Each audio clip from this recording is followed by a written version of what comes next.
Semalam Kementerian Pengguna KPDN tu dia telah mengumumkan harga siling untuk perayaan raya tahun 2020.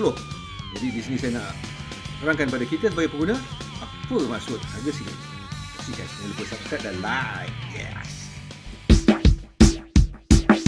Wow. Wow. Okay, so ini adalah skim harga maksimum musim perayaan bagi Hari Raya Puasa 2020. Jadi dia kuatkuasakan selama 15 hari, 20 iaitu esok sampai 3 Jun. Tapi tarikh yang paling kritikal sebenarnya untuk Hari Raya adalah hari sebelum tu lah, iaitu Hari Ketupat.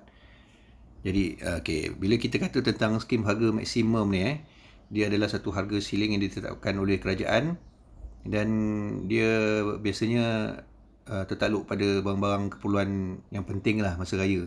Dan raya ni kadang-kadang dia berubah, dia tak sama antara satu sama lain kan. Jadi contoh untuk kali ni ditetapkan saya ingat dalam 11 item dan saya nak tumpu pada ayam je lah. Okey, mungkin saya boleh sebut sikit pasal telur ni. Telur adalah 3 grade grade A, B, C. Jadi kalau grade D, E dan sebagainya tu dia tak tertakluk lah kepada harga siling ni. Jadi normally untuk barang-barang yang terkawal item yang 11 ni, peniaga ditanggungjawabkan untuk untuk tunjuk harga yang barang terkawal ni menggunakan kertas pink, kertas merah jambu, dan kena tulis jelas. Dan kalau ketika pegawai KPDN ni dia pergi meronda dan peniaga-peniaga ni dia tak letak tanda dengan kertas pink ni, mereka boleh didenda. Jadi, sebagai pengguna, kita kena educate kita ourselves lah untuk tahu so untuk harga ayam kita boleh tengok, saya besarkan sikit lah. Untuk harga ayam ni dia lain-lain Semenanjung dengan Langkawi pun dah lain. Ini adalah sebab faktor pengangkutan untuk pergi ke Langkawi, dan juga di Sabah dan Sarawak pun harga berbeza Dan yang paling mahal kat sini kita tengok di Limbang, Lawas. Jadi ini semua bergantung pada supply di sana lah. Makin susah nak supply dan makin kurang, maka dia punya harga lebih lah. Jadi kita tumpu untuk Semenanjung. Jadi kita kena faham bila disebut apa itu ayam hidup, apa itu ayam standard dan apa itu ayam super. Ayam hidup ni adalah ayam yang daripada reban tu lah, ayam yang masih hidup, yang belum disembelih, belum diproses. Ayam standard ni merujuk pada ayam yang telah diproses, telah disembelih, dibuang bulu dan dibuang perut ataupun usus, intestine tu dibuang, tapi masih ada liver, gizzard, masih ada hati dan pedal. Manakala ayam super, ayam ni kosong, kaki tak ada, kepala tak ada, bulu tak ada, usus tak ada, liver, gizzard pun tak ada. Dia kosong. Normally ayam standard ni kita akan keliru sikit sebab setengah peniaga mungkin di belah Kelantan ataupun belah Kedah atas ni sikit, dia hanya buang bulu saja, dia tak buang intestine, dia tak buang usus. Jadi itu bukannya ayam di bawah ayam standard ni. Sepatutnya ayam tu adalah lebih murah daripada ayam standard ni. Jadi take note lah. Take note, kita sebagai pengguna, kita tahu hak kita, kita kena tahu, kita kena kenal. Secara basicnya ayam standard ni kalau kita nak tengok paling senang dekat supermarket tu lah, itu semuanya kebanyakannya adalah ayam standard.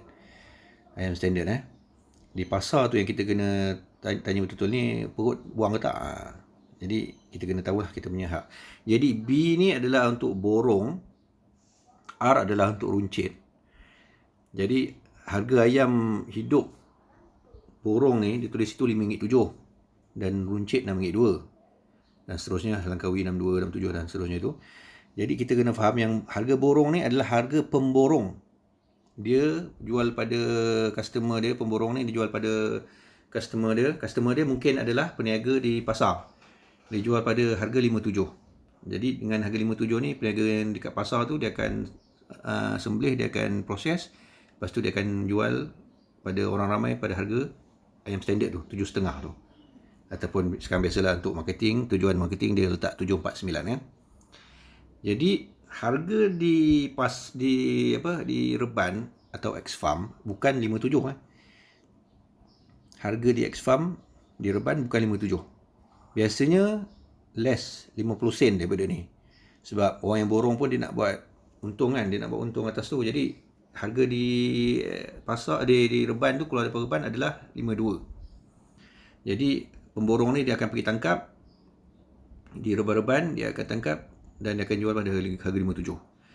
Dan ada juga orang yang ambil ayam hidup ni, dia tak jual sebagai ayam proses. Kerana pemborong ni dia jual pada orang yang akan jual pada orang lain juga. Jadi ada 2-3 lapis lagi. Jadi sebab tu kita kena bezakan harga borong 57 dengan harga runcit 62 tu.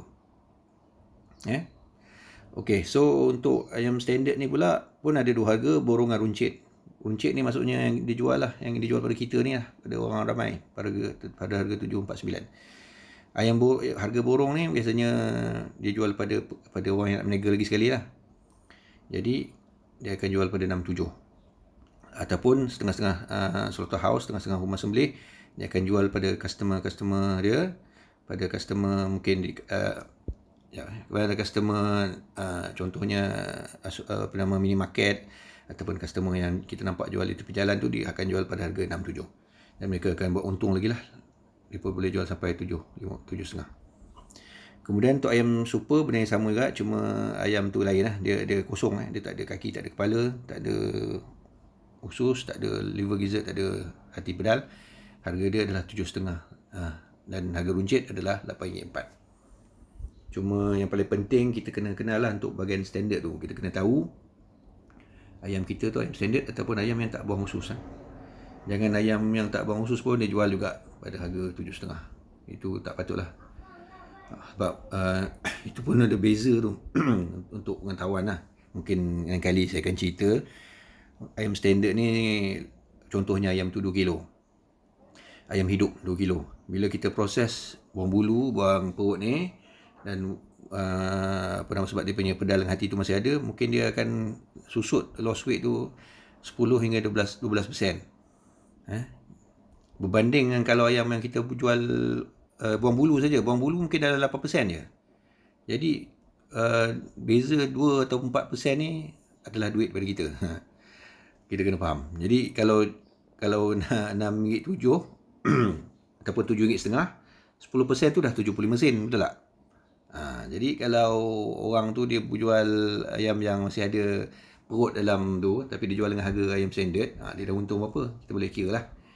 Jadi inilah sikit sebanyak bila kita cerita pasal penetapan harga maksimum ni, harga ceiling. Jadi untuk apa-apa perayaan kita kena faham hak-hak kita sebagai pengguna. Yang pertama, peniaga kena iklankan harga-harga barang yang terkawal ni menggunakan kertas pink, kertas merah jambu, dan dia orang kena ikut tarikh ni 20 hingga 3 Jun. Tak boleh lambat sehari, cepat sehari pun tak boleh. Okey. Sekian, terima kasih.